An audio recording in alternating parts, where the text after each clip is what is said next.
Ask a model a tricky, multi-step question and demand the answer right now, and it will often blurt out a confident, wrong number. Add one little phrase, let's think step by step, and the very same model gets it right. That is chain of thought prompting.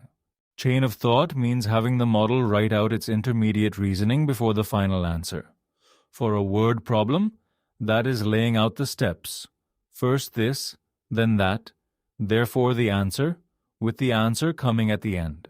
So why does writing out the steps actually help? A transformer does a fixed amount of computation per token it generates. Force a hard problem into one answer token, and you've given it almost no room to think. By generating reasoning tokens first, the model spreads the work across many steps, and because each token is conditioned on the ones before it, it builds the answer piece by piece instead of guessing in one shot. More tokens is, quite literally, more thinking time. Two flavors. Few shot shows worked examples, and zero shot is just the phrase, let's think step by step. It is not free. Those reasoning tokens are output tokens you pay for, and they add latency. It mainly helps on multi-step problems, math, logic, planning, not on simple lookups. The subtle trap?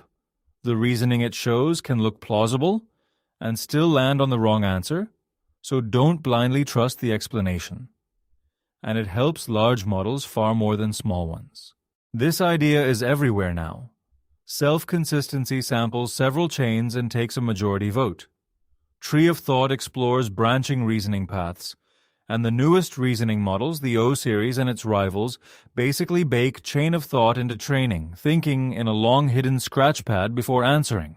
That is chain of thought promoted to a first-class feature.